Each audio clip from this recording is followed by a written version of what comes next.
out to be completely unreliable assholes.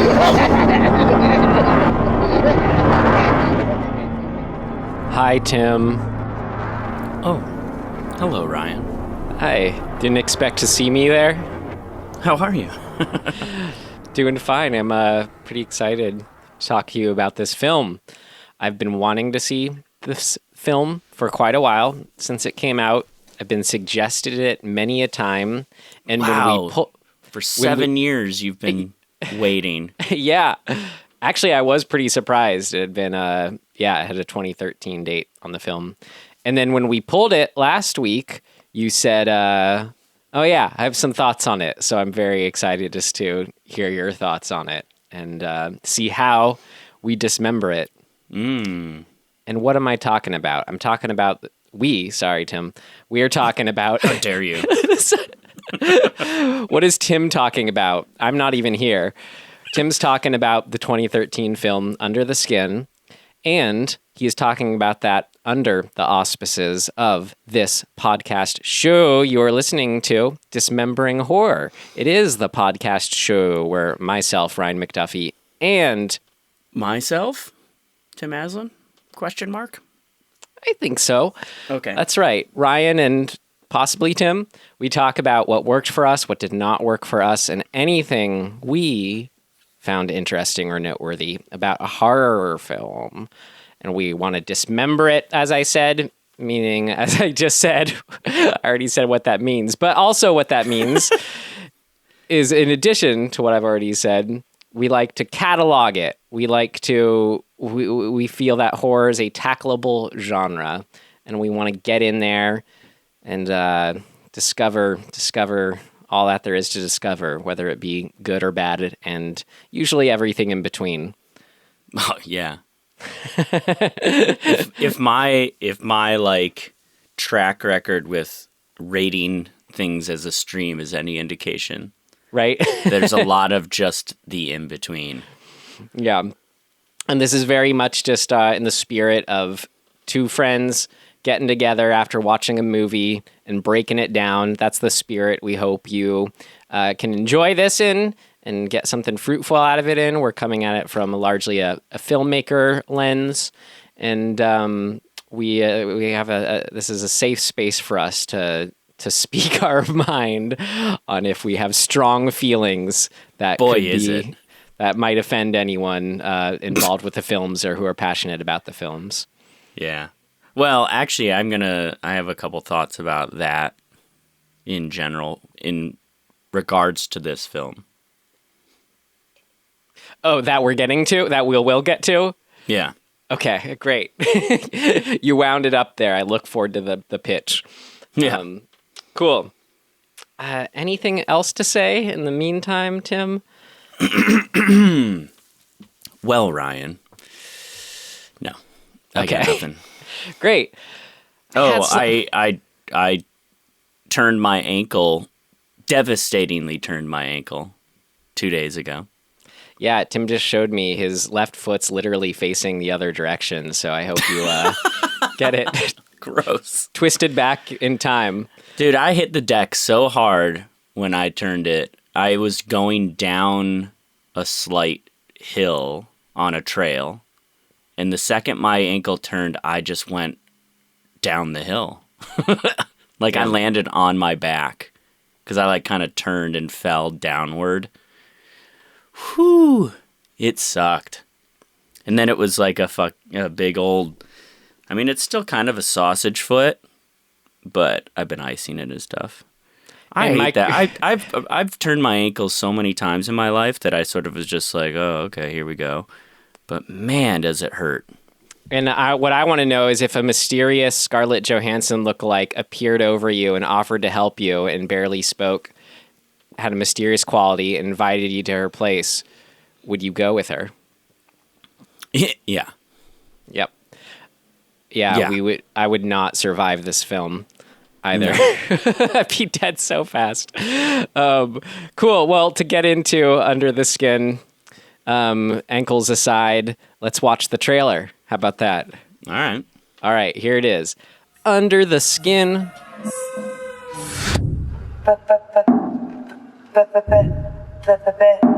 Bar. No. So you live alone? Yes. Think I'm pretty? I think I'm gorgeous. I have a place about 30 minutes away.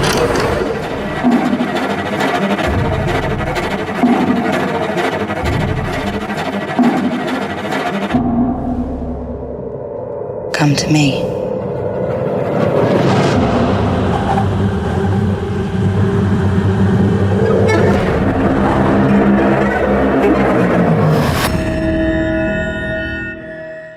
And after the trailer, which we just watched, we start with our rating. Per our rating system, would we tell versions of ourselves to avoid it, stream it, rent it, or buy Under the Skin? Well, Ryan, I'm glad you asked. Oh, yeah? I would buy this movie in a heartbeat. I'm actually surprised I don't own it already. It's because it's usually pretty available, so like anytime I'm like, I want to watch this, I just watch it. Visually gorgeous enough that if you want to buy it, I think it's worth having the Blu-ray from a totally... Dude. That's me talking, though, disclaimer. Of course I'm going to say that. I mean, the score and the visuals by themselves, if there was no... I mean, there basically is no dialogue in this movie, but like... If it really was just that, it's sort of like a, in a way, it feels kind of like a visual audio. It's an audio visual like painting to me. The whole movie that I just like want to sit and like admire. Mm-hmm. There's also all sorts of other things that I like about it, but like. At its sort of root core for me, the reason I want to keep watching it is just because of those two things. And how, since I hadn't seen this film before, but you had, so kind of what is your history with the film and what was it like rewatching this time? Well, I'm pretty sure that I just kind of stumbled upon it. I didn't know anything about it. I hadn't heard anything like any acclaim or whatever. But it was probably on, I'm assuming it was on Netflix at one point a number of years ago. Trying to remember. What was your reaction though? Like, my reaction was like, this is the greatest thing ever, because it happens to appeal to like, how do I describe this? There are types of movies like this that have sort of a singular eeriness and the mood is just so like, what's the word for this? Like, Mandy has it too. It's pervasive, it's powerful, it's omnipresent. I mean, the eeriness of it, I think, is really what like grabs me, where I just go like, this is such a cool, weird, eerie vibe. And because I watch a lot of movies just like sitting at home by myself at night, it's like the perfect movie for that to me, where it's just like get into this weird mood of eeriness and totally get like wrapped up in it. And then like where it goes as a story, the payoff is always just so exciting to me. Every time I finish it, I'm like, when you get to the big sort of moment, I'm always like, that is fucking awesome looking. Like, it's just everything about it feels good. Can you point that moment out when we get to it? Totally. And, okay, so how was it rewatching it? It's always the same. Every time I watch it, I'm always just sort of, like, entranced. Cool. I think I've now watched it. This is probably I think this is the 5th time I've watched it now. Nice. It's just so fucking good. Awesome. I fucking love it. I had no idea, actually. Maybe this will still hold true for you, but going into it, and you said, oh yeah, I have thoughts on it, and you were appropriately vague. I kept wondering, does that mean, and maybe this is still the case, like Tim has, like, loves it, but there's just like one key thing holding him back? I don't, there's oftentimes that for you. So anyways. No, I mean, there are some, I mean, really, when we talk about it, to be honest, my only, it's not really even complaints, but just things to point out are kind of just technical. Great.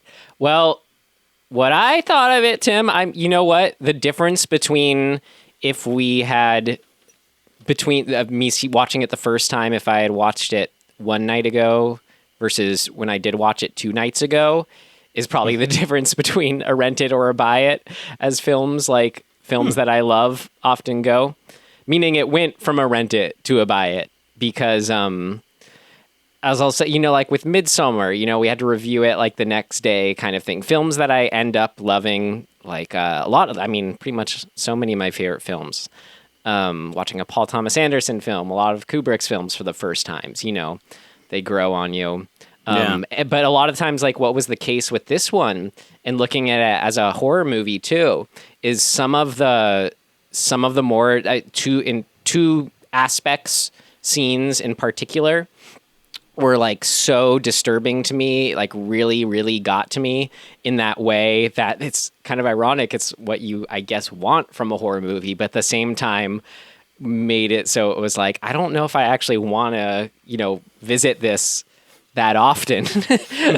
But kind of like anything, you sort of think about it, digest it, and then can kind of watch it again with a safer perspective or lens. And then just all the other things that I, did love about it, just keep rising to the top, and the things that really disturb me, they just, they aren't like good or bad, but it's just kind of very affecting. I think that, part of what I think is so appealing to me is the disturbing nature of it, and like how that evokes a feeling.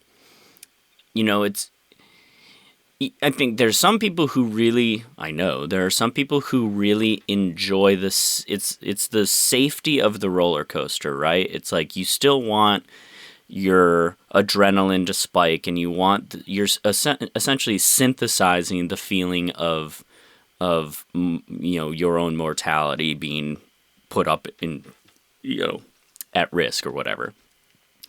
And for some people, the way you do that is with like slashers or whatever genre it is. This happens to be the genre for me that like does it the best, where I'm like, it's upsetting, it's super disturbing, but it's also got these very, very like rooted in just humanity problems that I love. So, Yeah, exactly. And these disturbing elements, it did give me enough to think about, to ponder, that like, ends up being worth it in the end, of course. But I'll be excited to talk about those moments as we get to it more. But next, we gotta summarize. So are you a buy? Are you officially a buy? I went from a rent it to a buy it in the course of just needing that, day 48-hour separation. Cool. No, I loved all the horror stuff. I mean, I'll save it for what worked. I was just going to start listing things. Yeah, I know. Okay, cool. So now, summary. It's I got to say, it is just a coming of age film. Like, if we're being honest, that's all it is. Like, at its most core character arcs, element, it is just a coming of age story. Right, for an alien. Yes. So, I mean, honestly, what kind of struck me about this is going into it, it's like, I hate things like this at all, but especially for this movie, like when you type in under the skin, like one of the next words that comes up first is explained. Like, there's nothing, this isn't, like, I get the filmmaking, like, kind of similarities between, let's say, this and a 2001, but the story, like, was very straightforward as far as what happened in this. I like this is a simple story well told. It's got some slightly obtuse elements, like the motorcycle guys. And you're kind of like, I get it, where you kind of want to be like, what's their deal? Where do they come from? Who are they? Why are they riding motorcycles? You know what I mean? But it's irrelevant. Yeah. It doesn't matter to the story. You get enough. Right. It's like, okay, he's kind of like helping her with things. He's maybe in charge. It's a friend. I don't know. We don't know. It's like the only thing that's important is what's obvious, that is happening with their interaction. Right. So yeah, it's like, it's kind of a classic story, but I love other films that follow this kind of story. Man Who Fell to Earth, even like Starman, I'm thinking of more, even E.T., Mac and Me, to an extent. That's sure. They don't look like humans in that. That's the difference. But yeah, basically alien coming down, getting to see our world as an alien world from the alien's perspective. That's what's so cool. And has one job and one job only. Yeah, and so ScarJo's is basically just to go around, easily seduce men in Scotland. Why they chose Scotland as far as within the story, I don't know, but it's cool. I can tell you, but go on. No, within the world of the story? Yep. Why? Because it's based on a book by a Scottish guy. No, that's not what I was asking. I'm saying why the aliens chose to go there. That's what I'm saying. Oh, yeah. Because it's based on a book by a Scottish guy. No, Tim, you're just gonna get what I'm saying.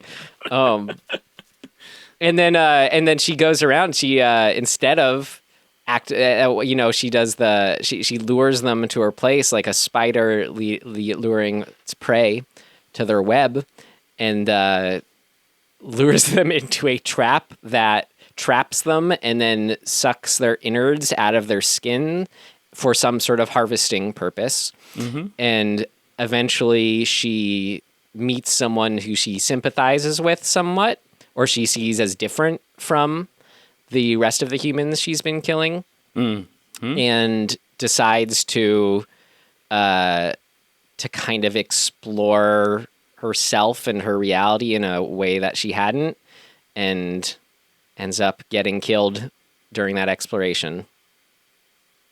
Bam, bada boom. Yeah, that's pretty much it. I mean, it's sort of in a slightly different, simplistic way. It's like she's born, she's tasked with one job. That's all she knows. But she spends the movie slowly learning and becoming enlightened to not only like the world around her, but also that spurs her wondering about herself, right? She's expanding her, her sense of self. And that changes her trajectory. It makes her not want to do the thing that she's been mindlessly tasked with doing. And because of that, she ultimately dies. Yep. In a blaze of glory. Yeah. Or not so glory. Yeah, because that's it. I was just going to start talking about why it's good. Well, Tim, we can start talking about why it's good in our first section, so let's do it. Okay. All right, first section. What worked? What worked for you? What worked for you? It worked like a charm, Smith. What worked for you?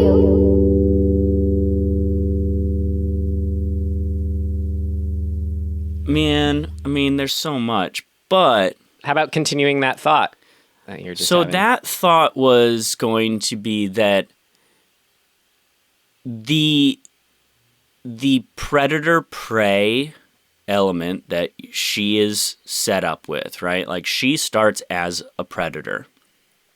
But she's not a sort of a conscious predator. She doesn't have a point of view. She's just doing the thing because that's the thing she does, right? Which is a really, really fundamental predator or just animalistic way of looking at it. But because she has this experience where she keeps doing it and then, meets prey that like kind of makes her go, wait a minute, I feel differently. I have feelings. And then has to sort of, in the movie, she literally looks herself in the mirror and goes, wait, what the fuck? And she changes her mind and lets the prey go. Now we're in to she learned empathy. And that changes her from being just this like robotic predator to more of like the qualities in humans that we appreciate. But the second she does that, she becomes the prey. She becomes a prey to her motorcycle buddies, who are clearly sort of the people who are in charge of her. And then she physically becomes the prey to a human that is essentially doing the thing that she had been doing to the dudes, like, right? Like, it's based in sort of him wanting to use sexuality or sex, I guess, as the power tool to get what he wants from her. And so that flipping is, I just think it's really basic, good character, storytelling. I kind of look at it not so much as the lens of like, yeah, she is, predator and prey, but it's essentially what you're saying, but rather than it's highlighting what makes us different from animals, because it's not that it's that she has no frame of reference for feeling, for anything, for how about, she should be doing, versus like animals are pure instinct. They don't have that voice outside of their voice. She's human in that sense of, she's, what am I trying to say? I don't know. What are you trying to say? Too much caffeine this morning. I could say that for sure. But just, okay, I guess just that, like, okay, rather than animals being like, we don't judge them for making murders because they're animals, we don't, like, we see her doing, horrible things or horrible, things that we judge more, like when she leaves that family to die, let's say, or is just like indifferent towards the baby. So it's a different. It's a different lens that we're looking at her than in animals, but it's not an indifference that comes. It's not an indifference that comes out of, I don't know. It's just different when you're seeing it on a human. Like we see by the end. It's different to you. Yeah. But it's not different for her, right? The character is not actively saying, there's no malevolence in her at all. Like, that's not the character. It's not a, like, I'm going to leave this baby behind because, I'm evil. And that's what I'm saying. It's not a matter of good or evil, but as far as like that kind of malevolence or anger or like whatever those traits are, we'd see associated when we see like a lion going after a gazelle, let's say. She's just from a not, I don't know. I just saw a distinguishment in what you're saying. I think you are prone. I've noticed this, and we talked about this sort of thing in other movies. I think that sometimes when you empathize with the character, you imbue them with like more, like sympathy than necessarily exists. Because you want them to be like good, right? I mean, I don't think that exists in this. I think I have it in me to sympathize. Switch. I have it in me to sympathize with horrible people. That's all. Right. No, I know. But I'm just saying that I think that becomes true in this movie, but isn't until it changes, and it doesn't change until she meets the dude who has what would you call this? Sort of, I don't know, he's I don't know what word you use for this, especially like what word is appropriate. Here's all I'm trying to say, I think, about this distinguishment is like, rather than watching a like murderer or like, you know, person who's not an alien leave this child behind on the beach and like so easily judging them and being like fearful of them, watching her do it, I don't judge her because she's just hasn't learned anything. And that's just the super interesting lens for me that like I don't know, it's a really conflicted place to be at and was really interesting and fun and is an overall thing in this film that was cool. So I think if you're saying I completely agree with that. And I think that's part of what makes watching this so compelling is because you are watching somebody who, for all intents and purposes, is human, although in the story she's not. But like, it's Scarlett Johansson. It's like you are identifying with her as close to a human, I guess.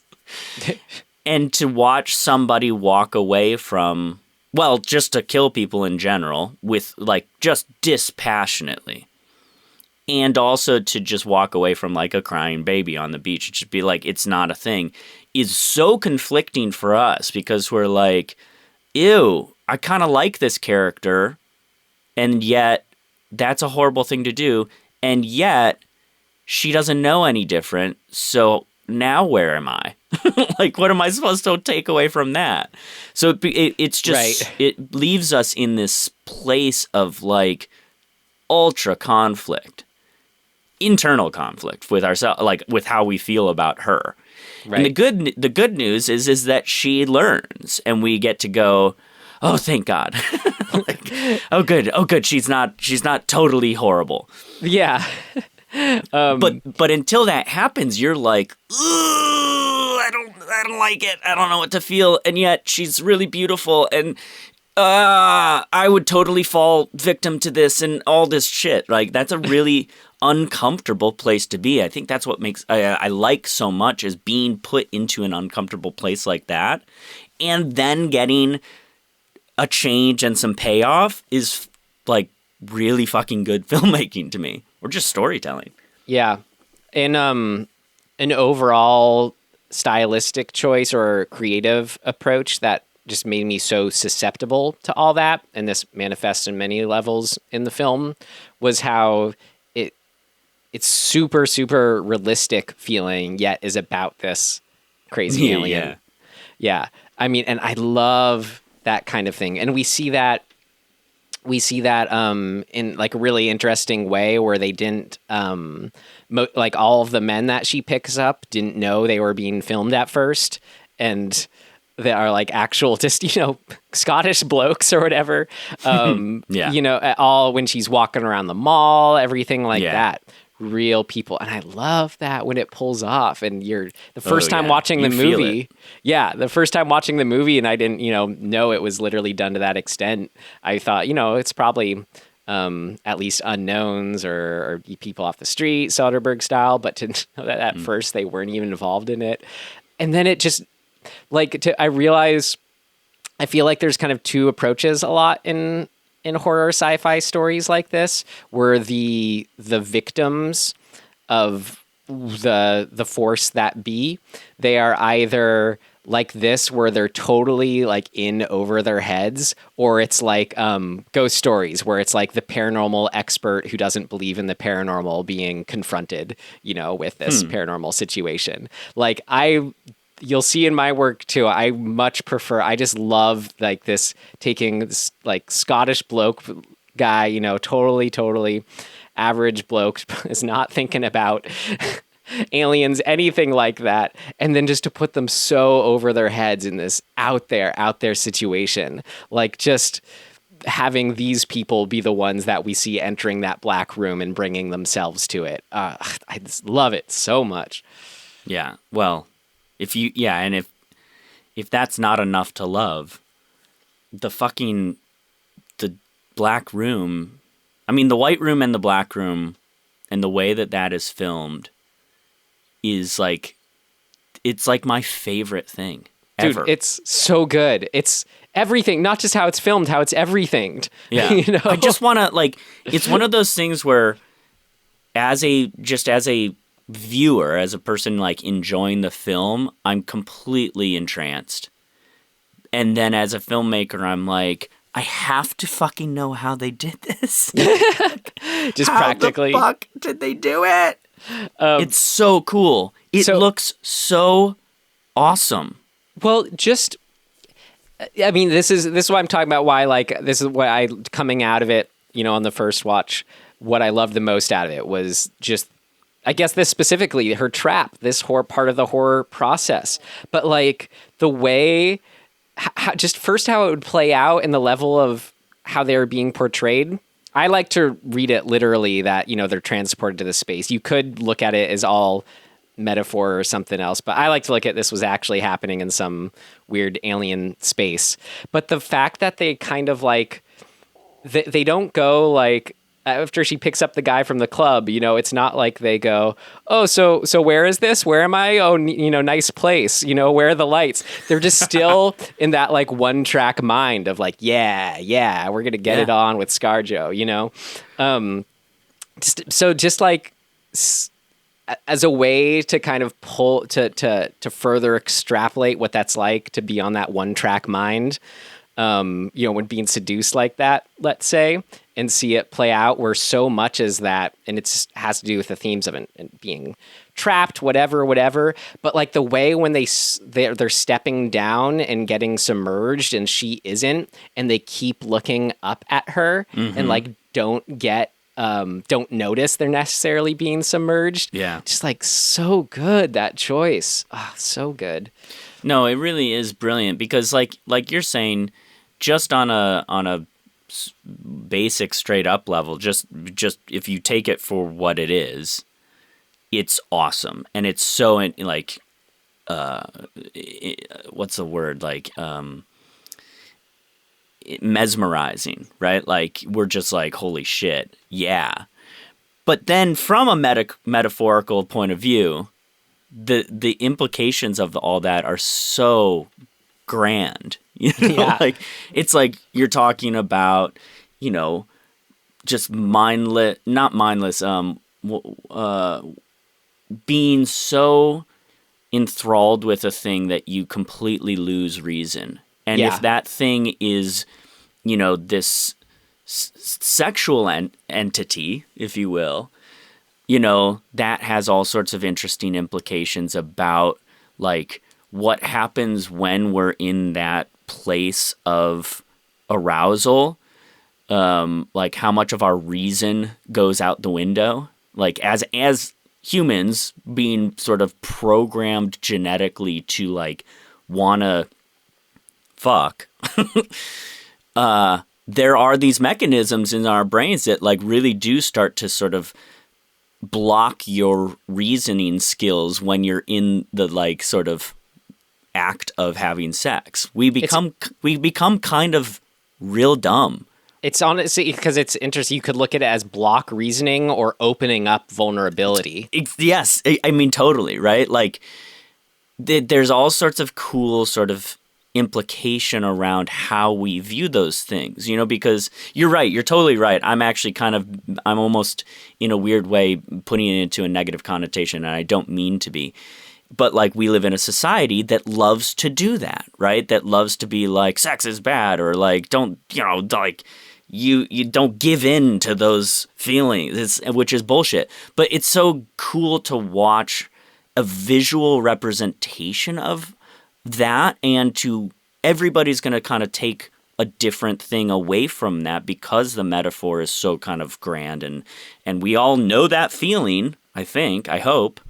Right. You know, and we get to decide what the implication of that is when we watch this.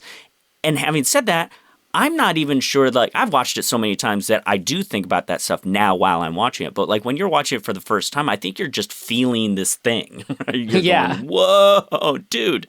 But, like, underneath that, you are having that experience, at least to some degree. Like, it's connecting some dots, I would imagine. Yeah. And I think it did for me the first time. And it's part of why I wanted to keep watching it, to be like, holy shit, like, think about this. Like, it's not just a cool visual. It's got so much more going on. this. And then like when you further the metaphor along and you see them submerged and they're underwater and they're in this place of like looking up at her and she's just standing there above them, like collecting her clothes. It's sort of this like, holy shit, I really did just get, you know, I'm in the spider's web and I'm still entranced with her and I still don't know what's going on and I'm not freaking out over it. Like all of that's so cool. And then on top of that, you've got this idea of having your insides be the food, right? Just like a spider and a fly kind of thing.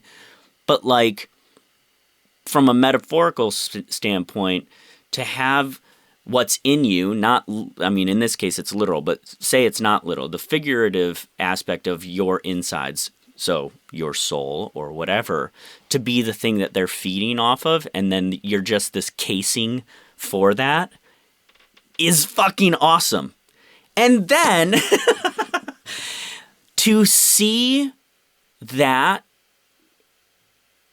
casing implode on itself underwater, to have one guy see that of the last guy that got trapped down there, is like, it's one of the greatest like moments in film for me.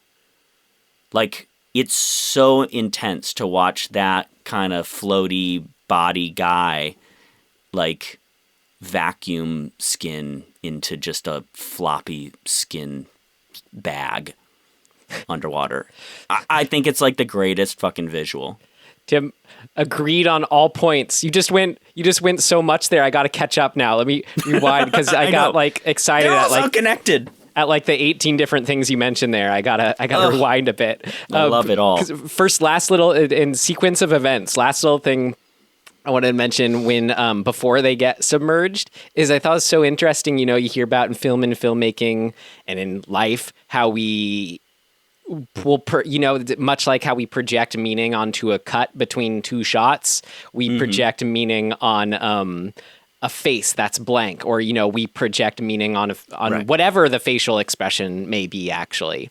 So just that idea of looking at her face and reading, like, you know, again, seductive, alluring, open, vulnerable, and powerful, all those things, when really she just kind of just has to walk, you know, backwards and take off her clothes and not add anything. And all that is being added onto it or projected. Like she's an alien, not an actor, you know, but it just shows you how simple it is. Well, we've talked about this before, about acting, and there's some actors that are really, really naturally just good at that thing where they can go to neutral and we will just fill in the fucking blank, you know? Like, and I think I've mentioned her before, but one of the women that I've worked with in the past, Amanda Hall, is like, she's amazing at this. Like, you just go, okay, you're sad, and she just like looks at you and you're like, oh, she's so sad. It's like, wait, she didn't do anything. She's so good at just being neutral. And there's like a whole life going on underneath that she's just having a thought, but she's not pushing out a thing necessarily. We're putting it onto her. It's just so cool to watch. Directors who can get actors into that place, like, because some people aren't naturally good at that. Like, that's a fucking commendable skill. I don't know that it's something that works really well is really good. Like, I feel like though it's the kind of thing that just humans do, and it's why not, you know, why I believe anyone can act is because we're trained through unconscious learning that that if you're feeling something and you're just not changing your face, but you're thinking, let's say, about a great memory, and then you're thinking about a sad one, like, we're trained, we know, we can sense plenty going on, and the camera just magnifies that. Anyway, kind of off track, but and then so once they finally get down into the trap, I'm like, holy crap, man, like so creepy and eerie when we get to, I think it's the second time and we're actually underneath it with the guy. Yeah. And we see the guy from the first time. And it's like, first of all, the sounds that are being made when he's kind of Dude. like stuck in place and we don't know if it's like how much a gel or a liquid or just floating in a solid. And it's just kind of this like wet cracking. This is so everything about it, while it works so well, is I think out of any movie and anything, this feels the most alien to me, you know, out of any alien movie I've seen. Or anything dealing like this kind of stuff, where it's just it's not placeable, you know, and I love it when films can accomplish that in just all these little design elements. You know what's so interesting too is that like we have a very similar construct that in the movie we just watched in the Lodgers, right? Like there's that sequence of them underwater, right? It's the same basic thing. But there's a huge difference in the sort of feeling and execution. In this, we're really feeling them just being immersed, and they don't seem to know what to think. It's just total mesmerized sort of confusion almost. But it's not even confused in a way that makes them want to panic. They're just sort of like there. Well, it's whereas cool. in the Lodgers there was a whole lot of like acting going on underwater. Well, You know here what I mean? it's way more like the spider and its prey metaphor, where like let's say an insect poisons its prey to kind of like allow itself to be vulnerable. This is like it's a psychological happening or something about being put under a spell or a power. Like that's definitely you know, going on here. It's just them trapped underneath it, Tim. I was like, this is just one of this horror situations where I'm like, this is a fate worse than death. And you know what's so cool about it too, and there are movies when movies do this thing. I think this is why I like this type of movie, is because I have had this specific nightmare where you are underwater and you can look up and be like, oh, that surface up there is, I can't get to it.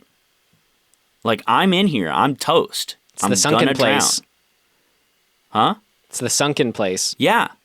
I mean, it like that is a recurring element in nightmares that I've had, and I would assume most human beings have had. So they're tapping into this sort of greater collective conscious sort of thing that exists in all of us. And that, like, anytime a movie does that, Baskin does that, we talked about that, like, I think that's the best shit. Yeah. We have not had an episode on Baskin, but yeah, we have referred to it. Yeah. What else is going on, Tim? I mean, well, so look, much. in that moment, the design of the other guy's body and like when they touch hands, how it's sort of got like almost like a plastic bag underwater. It's like either crumples. It's either like he's got a layer on top of his skin, or his skin has started to digest itself. Yeah, it's like one of those things going on. It is some of the most viscerally like amazing and like horrifying and awesome things all at once. The sound design during the whole movie is incredible. The dude who did, like, whoever that person is, I should know this, but Props. I don't. Oh, Mika Levy, I think. That shit is amazing. That, like, we go on and on about like the musicality of it and why it works and why it's eerie. That's the music. If you're talking about the music, not the sound. So both. Okay. So, because both are happening in that moment. So you have this sort of recurring theme that's like, da-na-na, and that's a really cool dissonant thing, and they do it and they play with it. That's great. Boom. But what they do in that moment is that they have that theme, this sort of going on as the guy is sinking into the water, and then he gets underneath, and he's underneath, and the music just stops. And you, for, I don't know, it's like a minute or something like that. It's probably less, but it feels like a long time. There is no music. And then he gets to that point where he touches the guy's hand and the body sort of vacuums into itself. And there is a really hard percussive hit right at the moment before it implodes. It reminded me of that Qui-Gon sound design. Yes, me too, very much so. The pacing of it, where it's just slightly off of the action in a way that accentuates it so much more somehow. It is that I just feel like that moment singularly is one of the greatest moments. Oh my God, I jumped, and it was like a double jump because of that sound coming right next to the visual. It felt like I jumped and then my heart like stayed up in my chest, you know? Yep. Dude, it is quite remarkable. Yeah. God, I mean, we could just talk about this scene the whole episode, but... You kind of could. To move on other aspects, I just wanted to get it out of the way. Actually, sorry, one last thing about that scene. Maybe here, let's transition. I'll use this to transition.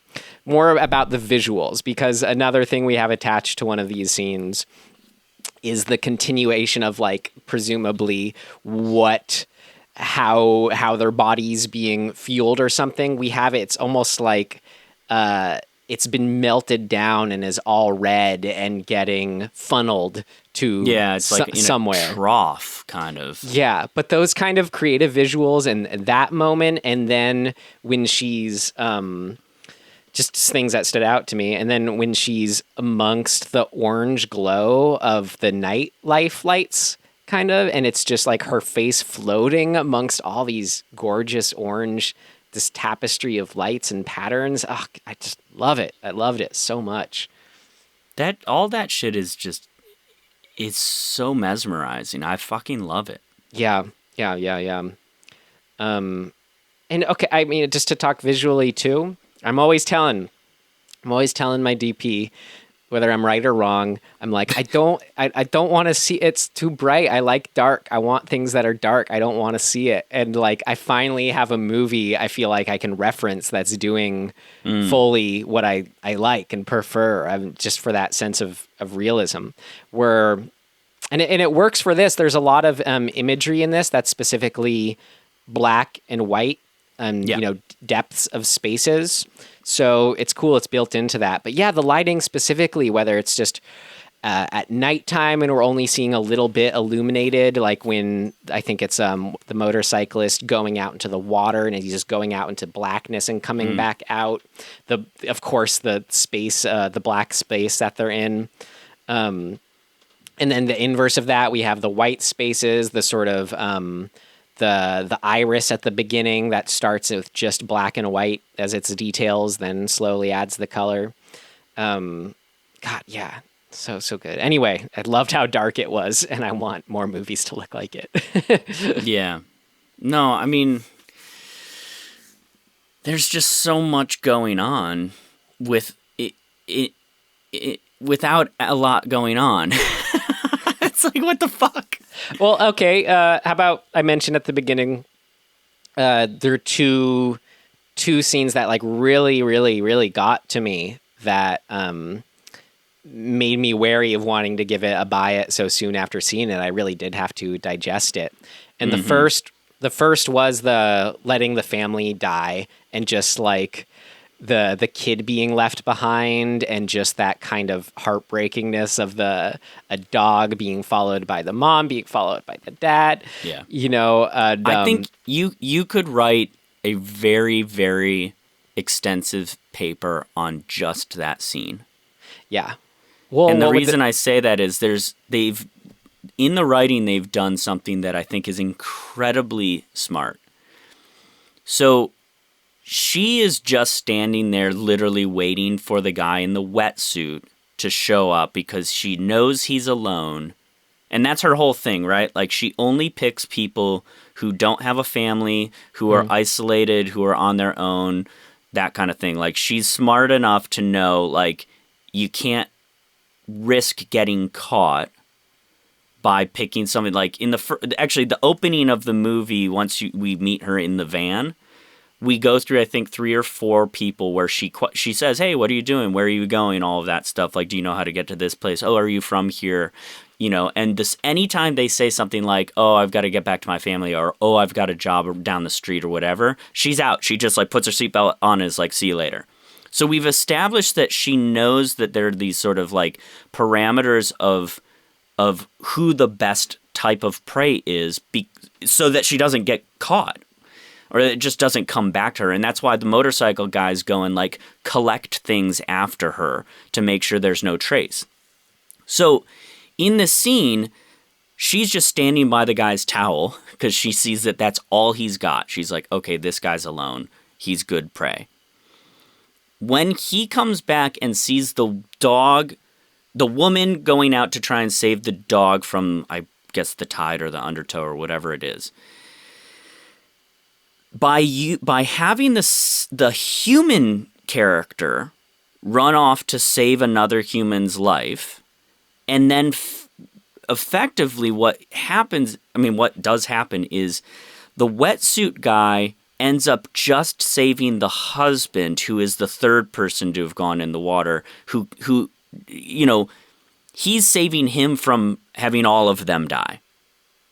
Right? Like, it's a sacrifice and a really hard decision to make, right? It's like, you want to save the woman.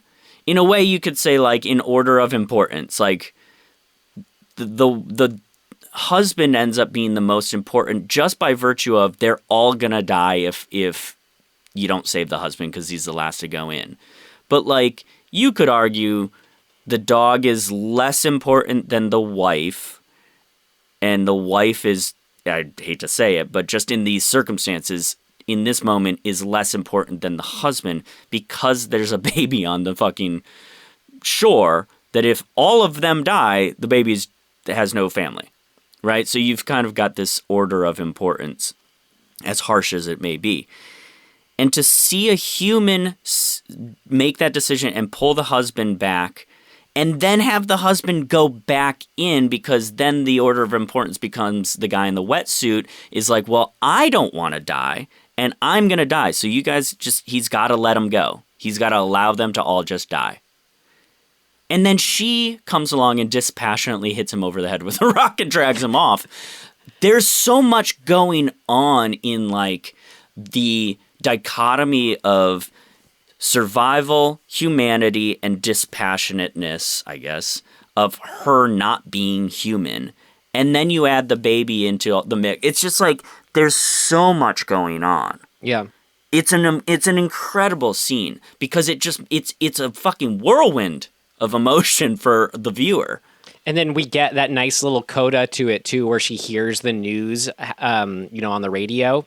Yeah. And we just feel her processing it. We don't know what she's thinking of it, but she's clearly thinking about it. That's right. It's one of the first times you kind of see her go, huh.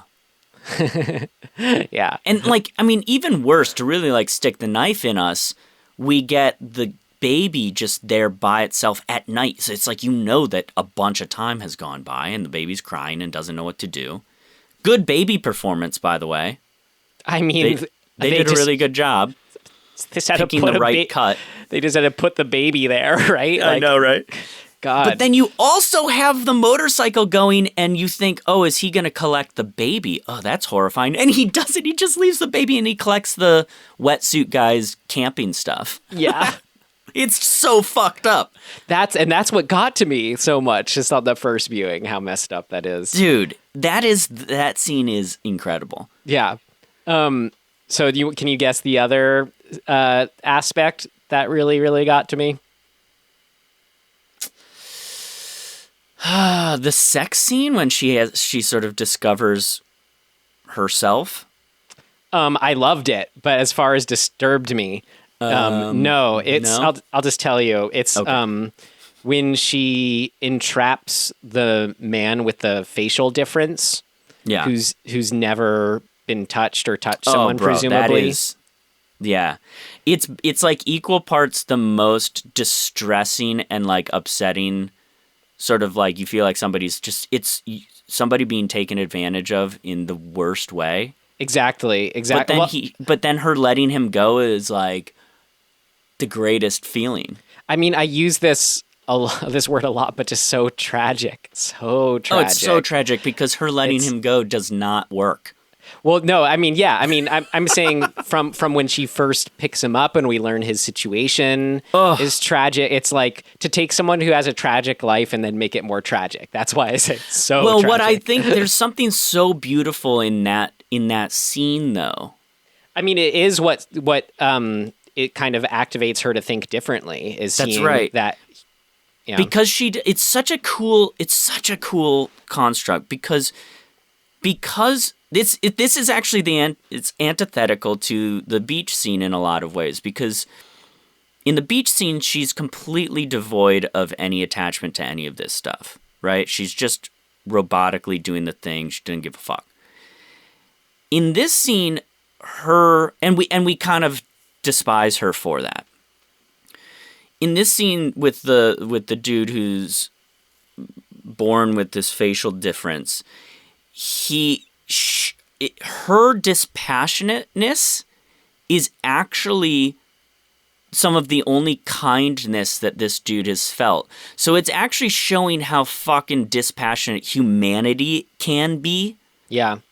For him. So it's this really nice reversal of sort of like, who's really the monster here, right? Mm-hmm. Because humans have been telling that dude to no fault of his own that he's a monster, so much so that he has to go to the grocery store in the middle of the fucking night so that he doesn't quote unquote scare people. That's so fucked up. And when he says that to her, it's totally lost on her. So she's actually sort of operating on this really, really pure thing. Ostensibly she is. In actuality, she's still just a predator, right? But in the moment, the effect it has on that dude is for him to actually, for the first time in his life, potentially, have somebody not look at him with like judgment. Yeah. And it's such a fucking fucked up scene. And we get like just because he knows, he's like, this is a trick. The highs and lows throughout it, though, of just like once he, we think she's gonna get him, and like he gets all the way to the point of being led into the trap, and then we're like, oh my god, then she actually lets him go, but then just to have, it just feels so horrible watching. He's like alone, naked on the hill, and we know the motorcyclist is coming to get him and gets him. I know. God, it just got me thinking too. Maybe just more what I wanted to distinguish what we were saying earlier as far as her being like a predator going after prey. I view the story, it's more rather than like a predator being put amongst its prey. It's like a robot who's learning for the first time, you know? Yeah. Is how I see it. Well, more. And that's why that's one of the reasons I love the movie. We talked about the cave allegory the other day.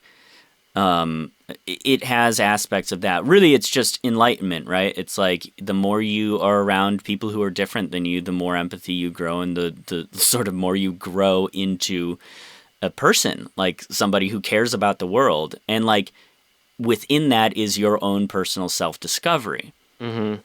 And the tragedy of this story is that the moment she starts to gain that, she tries to actually like go off on her own. She doesn't know what the fuck to do. Yeah. She like just wanders into the woods and finds a cabin to lay down in, and like she's just not prepared. Like nobody has told her how to do that stuff. And there's a naive, not in a bad way, but she just literally doesn't know, risk to that in this world. Yeah. And, and the worst dude around takes advantage of it. Well, let's talk about that ending, skip ahead a bit. Okay. Because that's what you brought up, that dude. Right. So it's like we got this guy in the middle of the forest with one of those reflective, what are those called? He's a logger. That's his logger. logging truck that she ends up in. Yeah. But just... yeah, her innocence coming through, I think that's the good word for how I was trying to describe what worked for me. The moment when he after unsuccessfully raping her because he discovers she's her skin's coming off in an inhuman way. He sets her on fire, and it's so just like, oh my God. I don't know like, what this thing is. Let me destroy it. Right. It's just like, he's like, thing, burn it. I just heard your voice, Tim, going, burn it. He like, there's so much going on, because he really is just sort of a baseline representation of destruction. Right. Well, like on all fronts. But the thing that I think is so cool is the irony of this interaction, because we are sympathizing up to this point. Now we're sympathizing with her as a character, and this guy is reminding us that she's really been no different than him this whole time.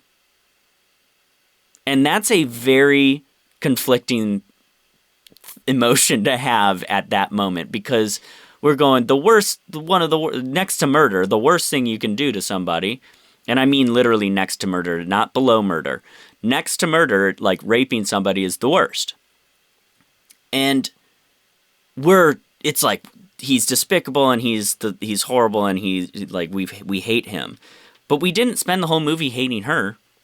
But there's that key difference between them, where if her coming in, where she came into the movie as a blank slate, is where he came in when he was born. You know, so he's coming from a place where he should have learned by now, and she's still learning. I mean, presumably he is too, but well, and that's what's so cool about it, is because it's all of those things, right? They're living kind of on the ends of the spectrum of each other.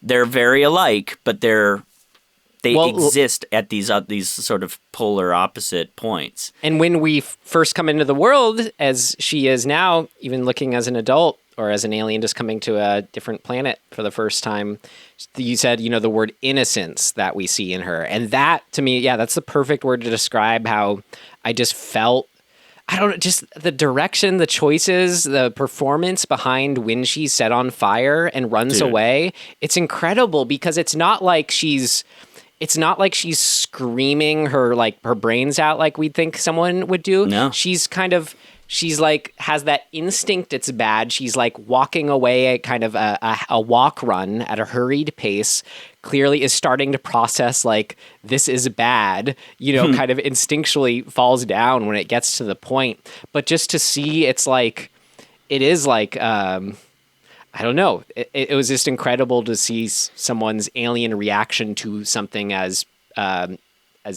like being set on fire, something so pure. I think there's another element that makes it really compelling too, is that the element of acceptance, right? Like, she spent this whole time living under this skin and not really knowing it, right? She has this casing on her. Like, her actual self has this Scarlett Johansson skin on her. And she doesn't really know any better, and the movie is her journey of learning what is under that Scarlett Johansson skin that somebody else put on her. And in that moment of having the skin ripped off violently, in like the worst, most violent way you can, she has this amazing, I think the most beautiful shot of the entire movie is this low to high when she's kneeling there and the skin has come off. She pulls the skin off of her head. We're kind of underneath her chin.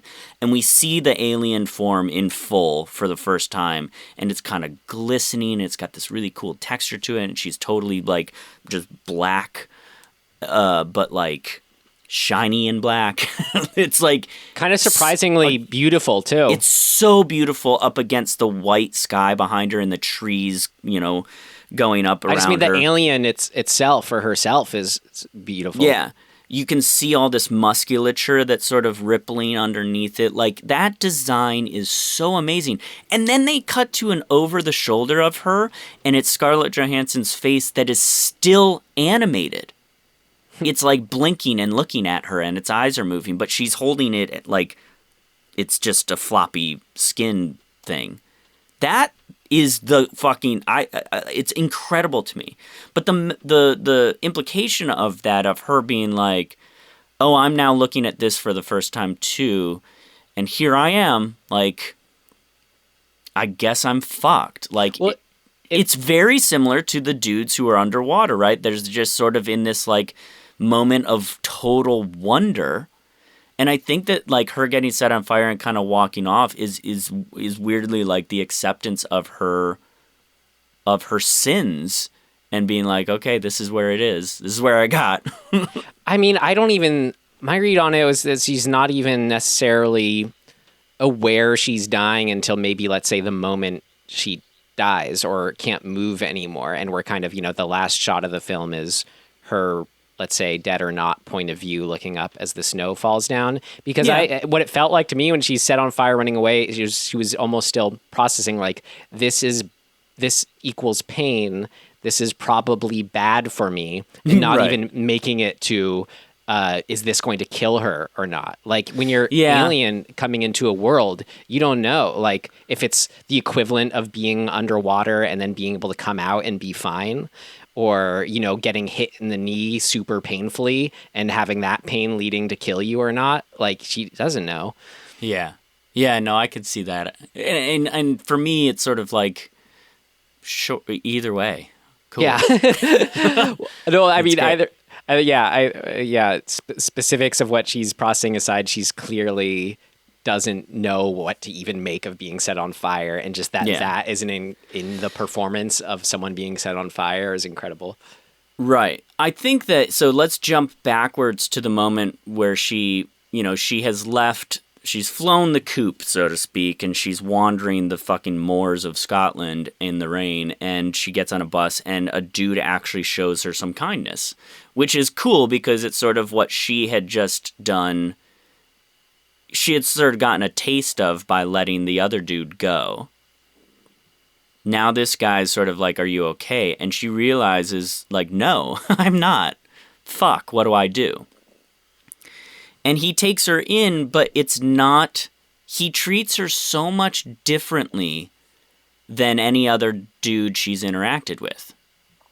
And that has an effect on her, and it's really nice to kind of be like, he's just like, you need a coat and to dry out and, like, have some food, and we can watch some TV because that's what people do. It's just this very chill, whatever, kind thing that he presents for her.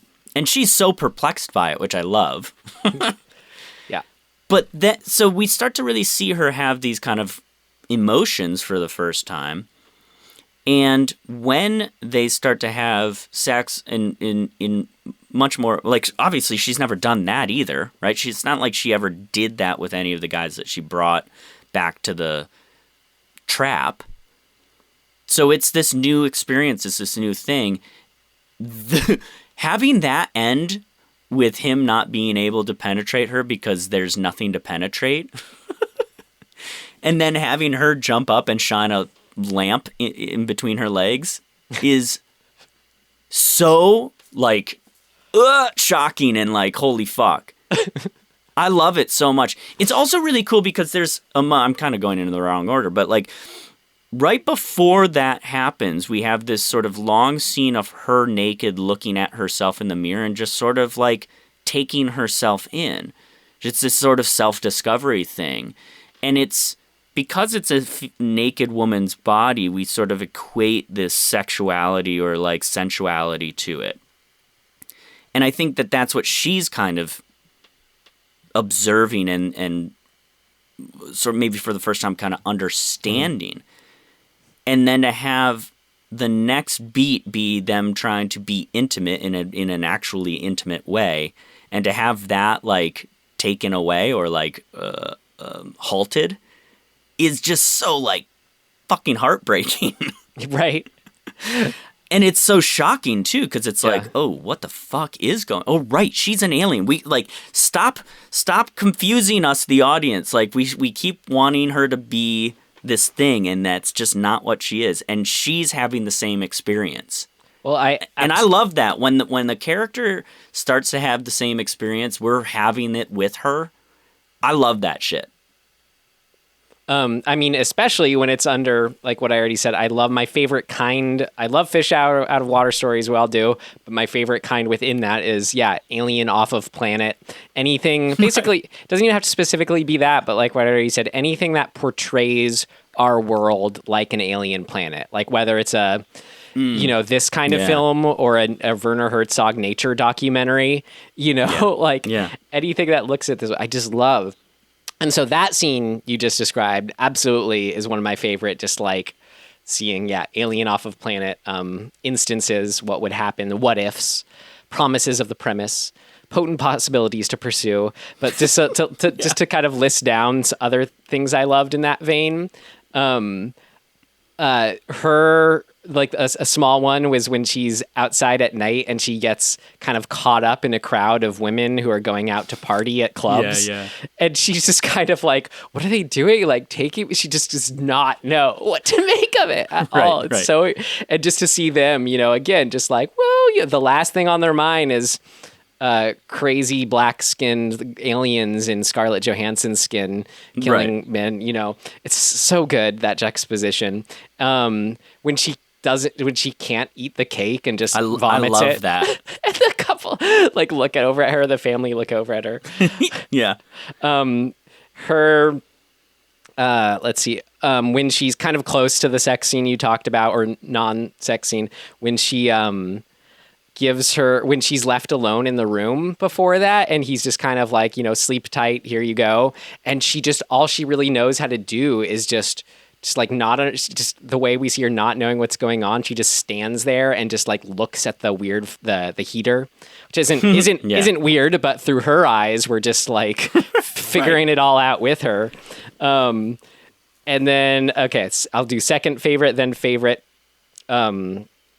Second favorite is when she sees the fog come in when she's driving. Oh, because fuck, dude, that's like, it's the like filming of that is like, I don't know why I like it so much, but like her in profile in fog is like the greatest fucking image I've ever seen. Well, we have, first of all, it's more of that sort of empty space, whether it's white or black, motif that's in this film, that visual that's in this film.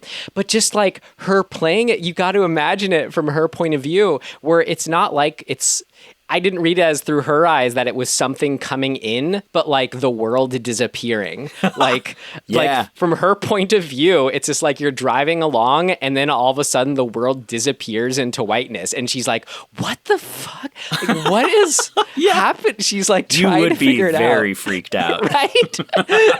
So incredible. Have you ever been in fog like that?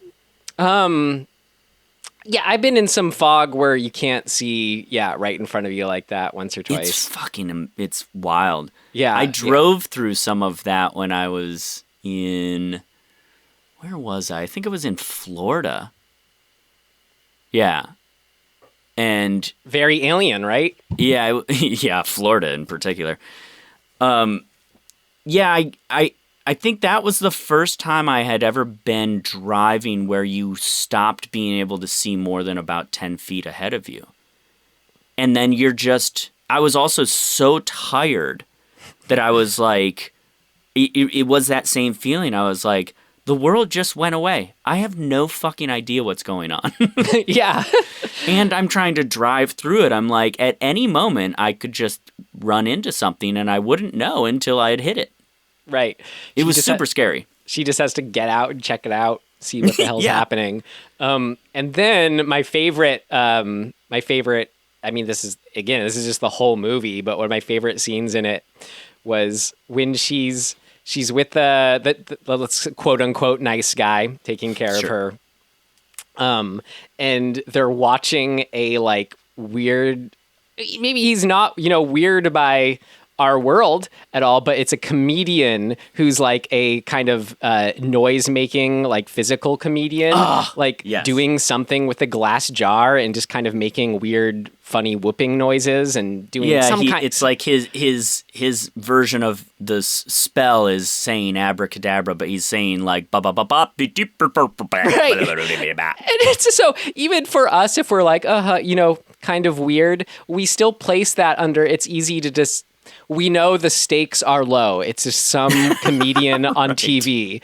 But for her, it's no difference from like, some, as if she was watching news footage of an asteroid hitting Earth. She's like, just look, like, what is he doing? Is this good or bad? What? It's just so alien to her. Just something like that. Oh, I can't even put into words, Tim, but it's my favorite scene. The genius of that moment is that they found this footage, right? That's real footage from some show from 1971 or something, who knows? And what he's doing vocally is the same thing that she was doing when she was coming to be in the opening scene. When her body is being formed, she's going bop bop bop bop bop, ta ta ta ta ta, ka ka ka ka ka. Like she's learning language. She's rehearsing sounds so that she can become this humanoid thing.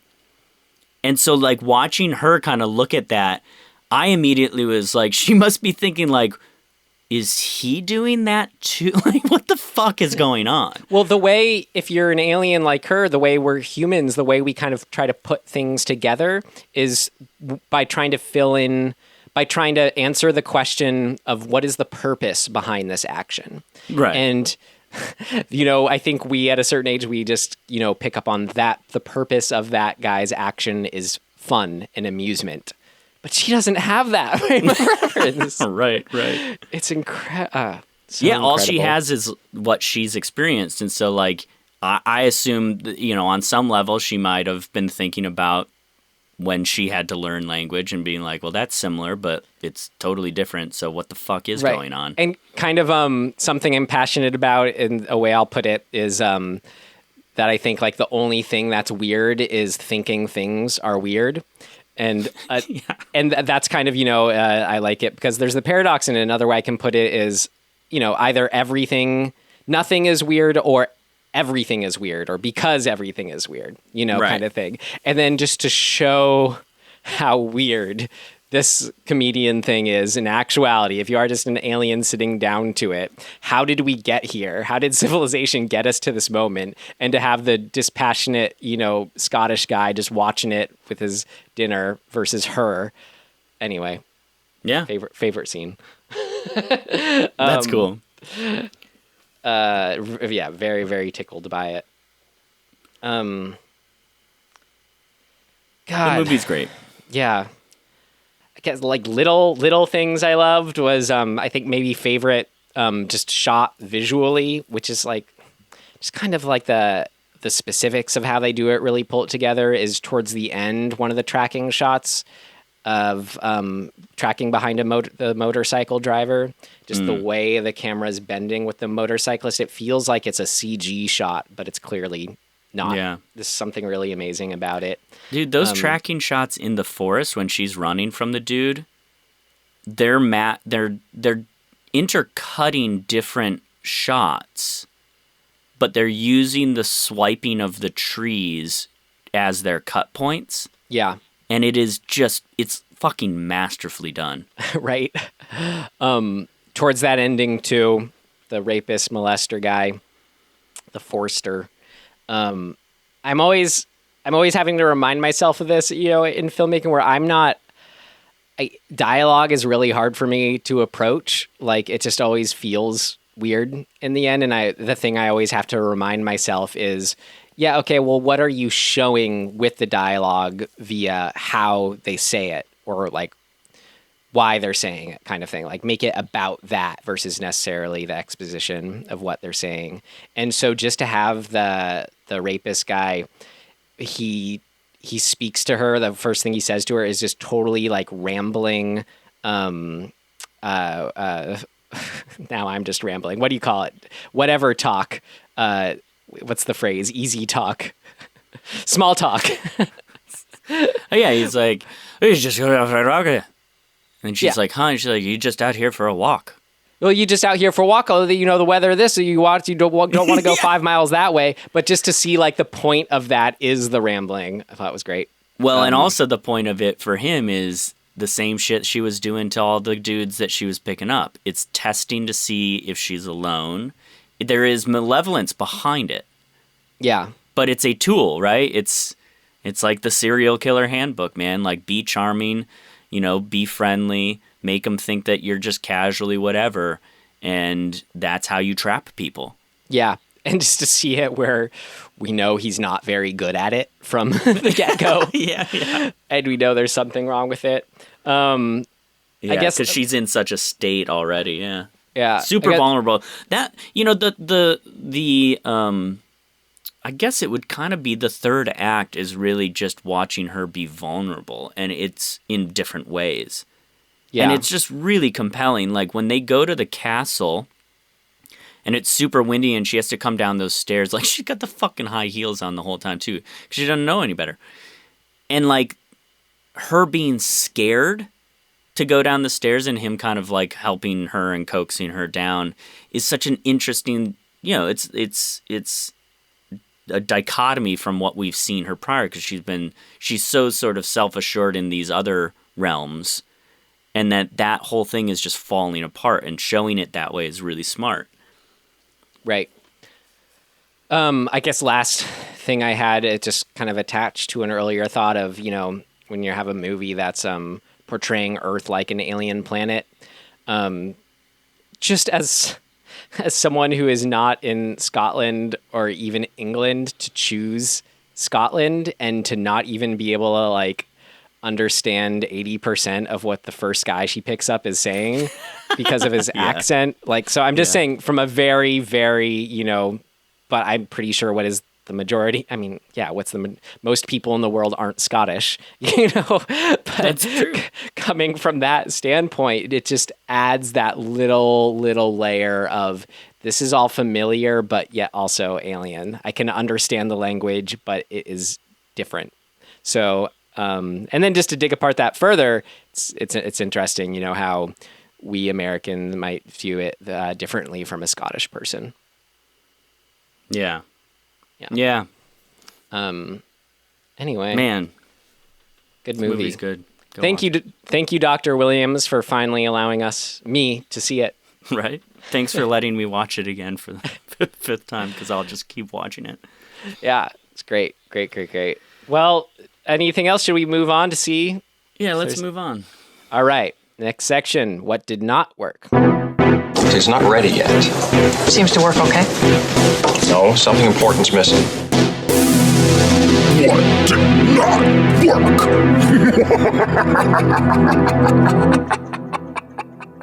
Well, Tim, I just had a big old blank for this section.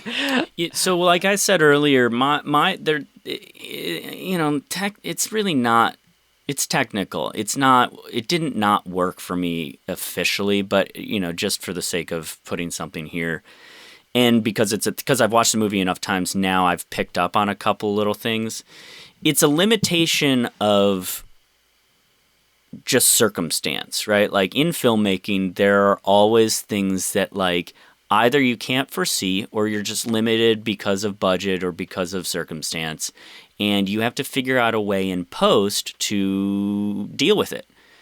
So there's an example of this is there's a shot of her, oh man, a beautiful shot of just her face, and it is it's layered behind this very like cool kind of mess of yellow lights. I think the original shot was like the cityscape lights, and then they kind of double that and triple it until the whole screen is just this really interesting golden pattern of light. And her face is layered behind that, and that layer is from a shot of her in the van that we then phase to. There is rotoing around her head, and I imagine that the reason they had to do that is because in order to light her face appropriately for that shot, but to not have light around, like outside of just around her head, that would interfere with the previous layer of the light to make it look right, you have to roto just her head out and then black out her surroundings. So that's all to say that you got to find these things. But my point is that you can really, really see the rotoing in the next shot when they phase to just her face. Like, everything's dark around her and there's this weird rim around her. You can see the effect. And that's unfortunate. It doesn't ultimately add up to anything. It doesn't matter. It doesn't take you out of the movie. It's just there. It's an artifacting that exists. And it got me thinking just about the fact that, you know, a lot of the time we get hung up, you and I, well, me mostly, we will get hung up on these quote-unquote mistakes or like things that are not done as well as they could be. And I tend to be like, what the fuck? You should have been able to fix it or not make that mistake or whatever. And I'm hard on those things. It's unfair for me to come at them from that point of view, especially knowing that like so much is going on. It's hard you can't be perfect. But the reason I think I get impassioned about it is because I want as a filmmaker, you want the best thing you can make. And I think part of what's happening is I'm feeling for the filmmaker to know that they also are seeing that thing when they watch their film and going, fuck, I wish we had been able to fix that. And I think it's in a way commendable at times to be like, they understood that the story is more important than the getting this effect perfect. And I think, you know, in this movie that happens a handful of times. There's one time when they had to pump up the light on her face, and you can literally see the oval that they that they selected and, you know, increased the brightness, really. I think it's probably lowered the contrast and increased the brightness. And you can see the oval. It's like right fucking there. It's like not hidden at all. And it's sort of like, yeah, a lot of the time when you're making a movie, you just can't make it perfect. Like those little things. And you got to just go, okay, it's as good as it's going to get. Sorry? Were you going to say something else? No, that's sort of I don't know. I'm sorry for all the times that I bitch and say you're a bad filmmaker to people. I think it's all interesting, and I'm going to make a concentrated effort to try to not notice those things you pointed out. Right? Yeah, you know, shit happens. But man, when you get those other shots, it fucking doesn't matter. It all makes it worthwhile because there are some incredible shots in this movie. Right. Yeah. So I mean, that's it for me. Yeah. Again, nothing that didn't work. Things that bothered me, but this is a horror film, and that's intended. They were effective, so they for sure did work. Right. Cool. All right. Well, should we see if we have anything for our next section, Timothy? Yeah. All right. Here we go. Things of note. Things of note! This should be interesting. If this gets, comparisons to filmmakers like Kubrick and whatnot, who are divisive, this film had a divisive premiere. We're at the Venice Film Festival. There was uproar with an even split of cheering and boos when it ended. Jesus Christ. Yeah, yeah. Who the fuck's gonna boo this movie? The same people, I don't want to say... Okay, you'll get what I mean, but the same people who probably booed 2001 when it came out. But what are they booing? Like, what are they upset about? Like, what? Probably that it was simplistic and empty and confusing, even though it's none of those things. Like, to me, it implies that they had a different expectation. Yeah. That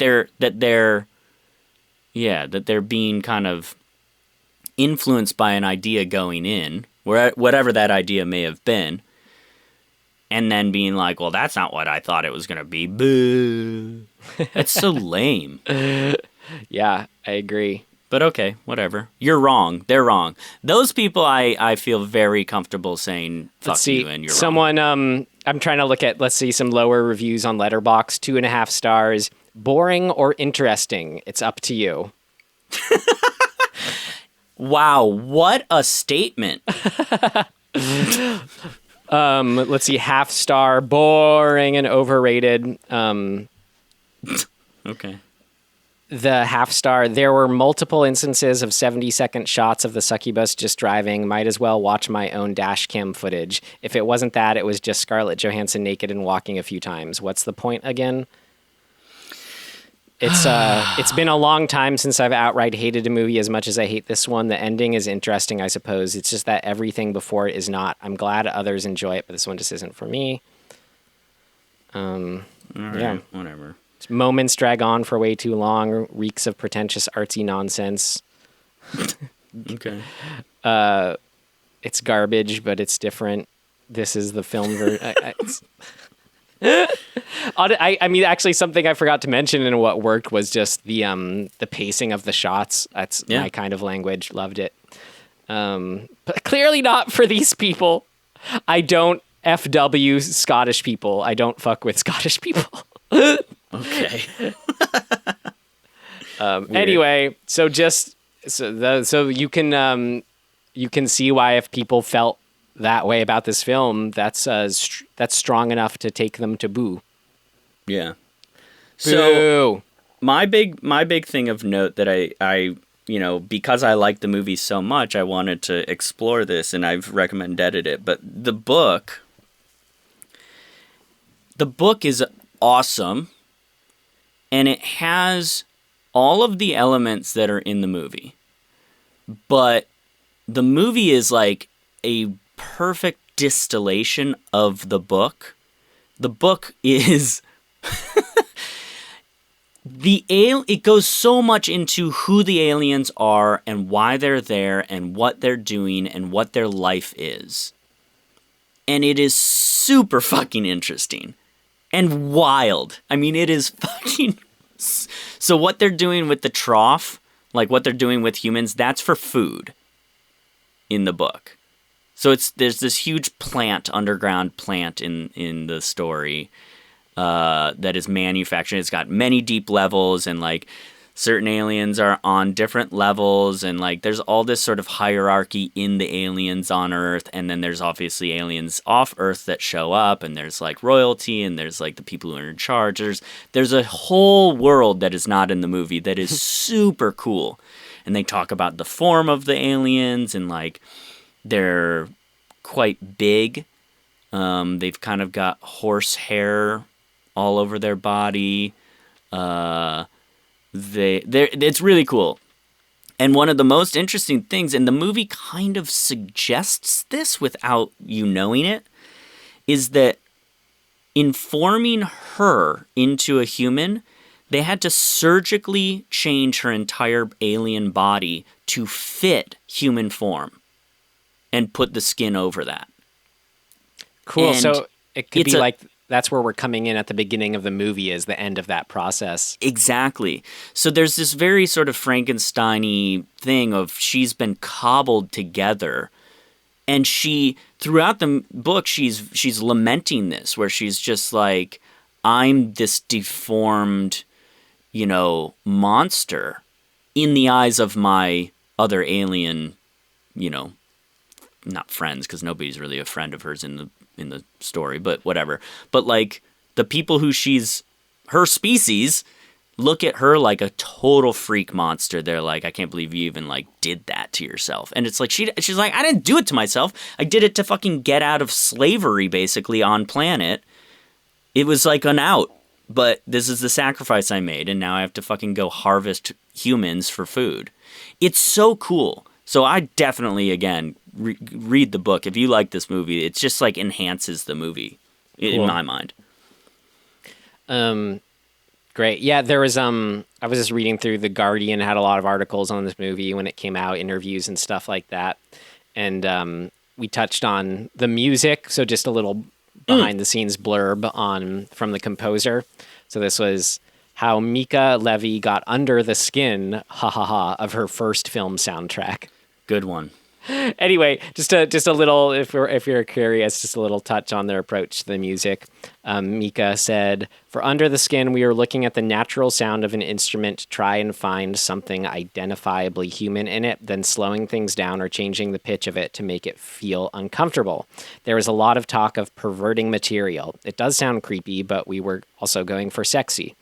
I didn't listen to a lot of other soundtracks while I was writing. I was worried about being porous. A lot of the influences either came from quite visual directions or 20th century music I'd cut my teeth on at Guildhall. Just names I don't know. I recognize John Cage, though. Yanis Xenakis. I've heard that name. I don't know who that is, but I've heard that name. Yeah, these big music-changing composers. But I also took a lot of inspiration from strip club music and euphoric dance as well." Cool. Yeah. I'm sorry I referred to Mika as a dude earlier. I just didn't know. Mika Levy. Cool. All right. Anything else for Under the Skin? It took a long time to make, apparently, which Glazer really was like committed. Yeah, it took 10 years. Project. His previous film was Birth with Nicole Kidman. I really want to see that now. Came out. I do too. I feel like I've seen it, but I don't remember. I've definitely seen the one before that, before that was Sexy Beast. Yeah, I mean, I want to see both now. Yeah, Sexy Beast is fucking awesome. Ben Kingsley's performance in it is fairly mind-boggling. Cool. Well, it looks like on his IMDb, there's a untitled Jonathan Glazer film slated for 2021. So cool. We'll see if that stays true. Nice. Yeah, actually, there's not a lot to. That doesn't prompt. That's not very reassuring if I'm just going off of that. But yeah, we'll see. All right, Tim. Then we can finish up with Under the Skin and see if we have any recommendations for each other. Yeah. I'll go ahead. I got two. I thought I had recommended this before because I'm such a fan of the Rocky movies, and then thusly a fan of the film Creed. I finally followed up Creed and watched Creed 2, and I just want to make my recommendation be both Creed and Creed 2. That's fair. They work in the sense of kind of like how the new Apes movies are. Not only are they great movies in themselves, but they function as prequels to the originals. Like this, they're just great new Rocky movies on their own. Like whatever that formula is, they do it well. They actually function as sequels, which makes it so fun if you're a fan. But they just feel like new modern Rocky movies, and both of them. And a part of that for me, looking at like the first three Rocky movies, is that they're all, good. And I love Rocky Balboa too. But these, both Creed and Creed 2 were so good. It's a fun double feature. You should watch them. Cool. Yeah, I finally got around to watching the second one. I don't know why I kept passing over it, but eventually I got to it. It's good. Good, right? Yeah. I've been watching, there's this YouTube channel called Corridor Crew. And I like, primarily there. I know. I'm just laughing. Like, what ghost thing has Tim? I know. It's not Ghost, unfortunately. I tried a new Ghost show and it sucks. So I'm not going to recommend it. So these guys are VFX guys, and I don't know. I can't remember what maybe the company they work for is Corridor. I don't know. I think that's probably true. But they do what they call VFX artists react to bad and great CGI. And they've got a whole series of those. And it's really fascinating because visual effects and the technical aspects of filmmaking are often the things that I know the least about. I'm trying to sort of catch up and learn more about that stuff. And what they end up doing a lot of the time is because they didn't make the movies that they're reacting to, they try to break it down and say, okay, well, how did they accomplish this shot? If it's a good shot, and also if it's a bad shot, if it didn't work, they go, okay, if you're going to do this, you should probably try it this way. That would maybe have a better outcome. And they also make their own little short films with special effects. Like, they just practice cool special effects shit. And it's a good channel, man. They're cool dudes. It's fun. So if you're into that stuff, check it out. It's amazing. It is amazing. Check out what again? It's called Corridor Crew, and specifically the VFX artist react. The stuff that we can do now, computer-generated stuff, is fucking wild. Like, photoreal. Holy shit, it's crazy. I think it's so tragic that the best CG I always see out there is whatever the latest Transformers movie is. Like, I know, right? Well, they talk a lot about application. They're like, when does CGI work the best? And it's so often when it's applied to real life stuff. Like, you're using in camera real things as your baseline source, and then you're enhancing around that. I mean, Mad Max Fury Road is a perfect example of that. Totally.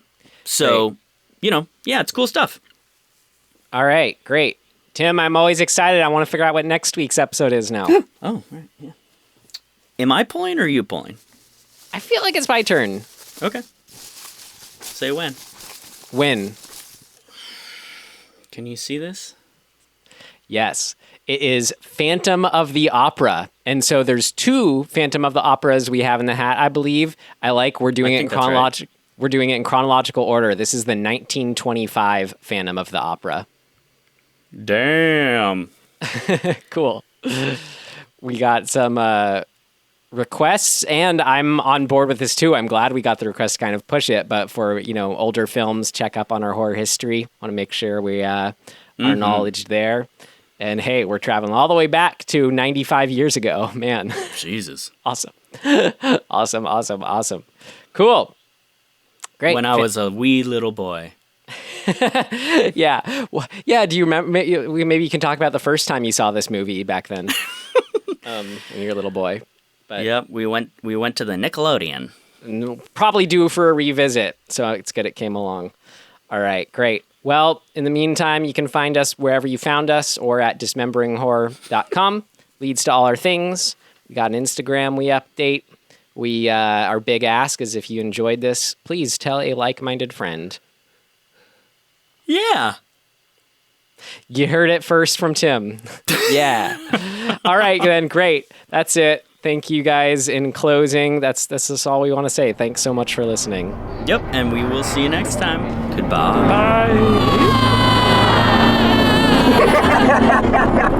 Bye.